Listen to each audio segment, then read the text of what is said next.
Fala galera, beleza? Hoje nós vamos falar sobre Thomas Hobbes, né? Um grande pensador político que influenciou muito as diversas formas de pensar, principalmente ligado às ideias monárquicas, né? Inclusive ele, um inglês, né? Nasceu na Inglaterra, então talvez isso tenha se relacionado bem com o pensamento dele, né? Talvez essa mentalidade mais monárquica tenha interferido bastante na sua obra, né? Então ele nasceu em 1588, né, na Inglaterra. Com 15 anos ele passou a estudar em Oxford, né? Então nos deixa um pouco envergonhado, né? Mas com 15 anos ele já foi estudar em Oxford. Então, e foi um grande estudioso dos clássicos, né? Estudou bastante Aristóteles, né? A lógica aristotélica, né? Um dos grandes estudos que ele fez nesse momento. De 1608 a 1610 ele foi tutor do Lord Warwick, né? Lá na Itália, e depois foi para a França, né? Peregrinou da Itália para a França, teve contato com muitos pensadores, muitos filósofos, cientistas, principalmente com Galileu, né? Que foi um dos cientistas, né? Pensadores da época, que ele teve bastante conversa, bastante orientação, etc.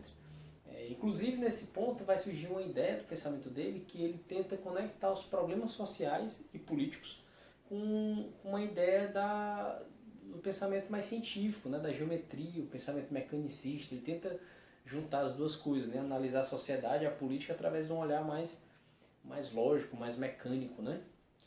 Em 1637, ele volta para a Inglaterra, só que imagina só, né, ele já está vivendo em um contexto que está naquele auge do processo da Revolução Inglesa, né, que vai desencadear futuramente na Revolução Gloriosa, enfim, no parlamentarismo. Né. Mas ele está vendo esse processo revolucionário na Inglaterra. Então ele passa apenas 3 anos e volta de novo para a França. Em 1651 ele vai escrever o Leviatã, que é o grande livro dele, o que a gente sempre lembra, né, e o que a gente mais lê e estuda praticamente. Né. Só que de certa forma ele desgostou lá a Igreja Católica e o governo francês. Após esse momento, né, em 1651, depois desse momento que ele foi para a França, ele acabou saindo da França por conta de, talvez, né, uma das dessas coloca, de ter escrito esse livro, Leviatã, lá, e não ter agradado muito o governo e a Igreja Católica. Né.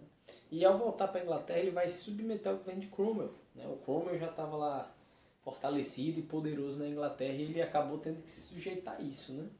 Enfim, isso é um breve resumo da vida dele, mas o que tem de importante nas ideias, né, de Hobbes? Né? É claro que, como eu até comentei no início, né, o fato de ele ter vivido essa realidade da monarquia inglesa, desses processos revolucionários, né, de ter visto muitas cabeças rolando, né, muita morte acontecendo por conta desses ideais revolucionários, ele provavelmente isso interferiu muito na visão política dele. Além dele juntar esse aspecto mais mecanicista. Né? Então ele pega essa visão mais mecânica, aplica nessa visão da sociedade e da política, vivendo esses processos revolucionários extremamente sanguinários que a Europa vivia nesse momento, né? Principalmente a Inglaterra, né? Que era onde ele viveu bastante tempo e nasceu. Então nesse ponto, o que ele vai observar? Ele vai observar que os homens são individualistas. Somos individualistas, olhamos para nós. E o fato do homem ser individualista faz com que ele vive em conflito, vive em constante uma pequena guerra, né? Uma semi-guerra, ou guerras mesmo constantes, porque é o meu interesse, é o interesse, e a gente vai entrar em conflito para cada um defender o seu interesse. Esse individualismo aí acabava gerando esses conflitos. Né? Então ele coloca que os seres humanos vão se juntar em sociedade para quê? Porque é a melhor forma de viver. Então, assim, não tem jeito. É o jeito de se juntar em sociedade, mas que no fundo a gente é individualista e a gente vai tender ao conflito. Né? Vamos tender esse conflito. Então, ele vai colocar que todos nós, dentro do Estado, acabamos sendo súditos, né, desse Estado, claro.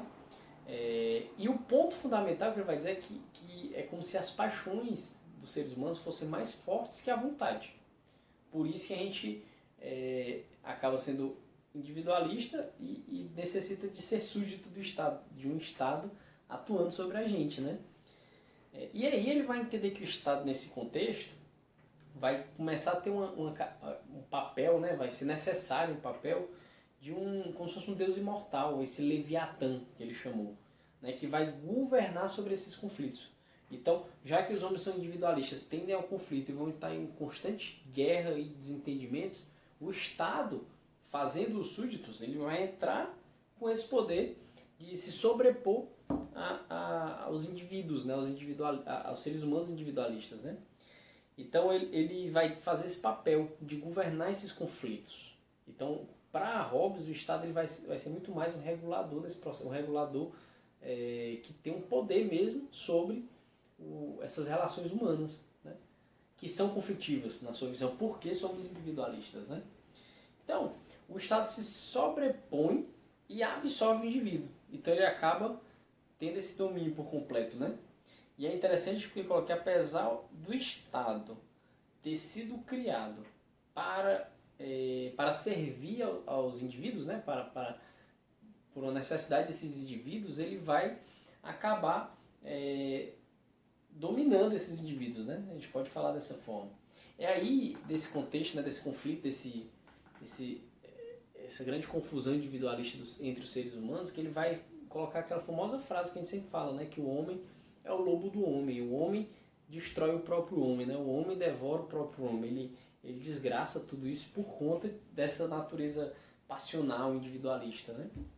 E aí ele propõe um contrato social, né? Um contrato social para poder organizar essa realidade, né? Então isso é interessante que esses pensadores, né, do início do iluminismo e do auge do iluminismo, sempre falavam muito desse contrato social, né? Você sabe fazer um contrato, né? Um contrato, um pacto. É daí que vão vir essas ideias que nós falamos tanto hoje de liberdade, liberalismo, de liberdade de pensamento, liberdade econômica, que são frutos desses primeiros contratos que os seres humanos acabam fazendo com os poderes monárquicos, de uma alta burguesia que detinha muitos recursos, com uma burguesia nascente, né, que tinha o poder da intelectualidade, das letras, que estava atuando lá na sociedade, né, divulgando suas ideias, até mesmo que a imprensa já começava a ganhar um tamanho maior nesse momento, né? Enfim, ele vai propor um contrato social. O que seria isso? Para Hobbes, esse contrato social ele vai nascer do acordo entre os homens, né, os membros da sociedade, que vão reconhecer uma autoridade soberana, que vai ser possuidora de direitos iluminados, direitos divinos, direitos sobrenaturais. Então isso é interessante porque no pensamento dele, os seres humanos deveriam entrar, que é bem, não arriscaria muito afirmar categoricamente isso, mas é o rumo mais ou menos que a Inglaterra foi tomando, né? Então que os homens vão entrar no contrato, um acordo, um consenso, e aí beleza, nós vamos se organizar e estaremos obedientes a esse Estado, né? Essa autoridade soberana, que seria no caso aí um rei, né? Alguma coisa nesse sentido, que teria direitos iluminados, direitos divinos, né? Direitos muito mais importantes do que esses direitos individuais, né? Passionais que os seres humanos teriam, né? Então o único elemento capaz de manter essa ordem em paz na sociedade, a paz na sociedade, seria esse Estado absoluto. Então ele defendia mesmo um Estado absoluto, né? Um Estado onde ele tivesse poder sobre os indivíduos, né?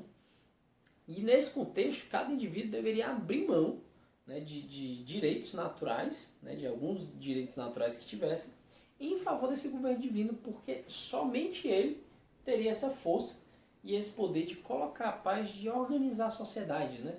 Vou pensar assim, né? O papel de organizar a sociedade e colocar cada coisa no seu lugar, mais ou menos nesse sentido. Óbvio que posteriormente as ideias mudaram bastante, né? As ideias iluministas, né? De Rousseau, Voltaire, Montesquieu, né? Não vão pegar muito esse rumo desse Estado absoluto, né?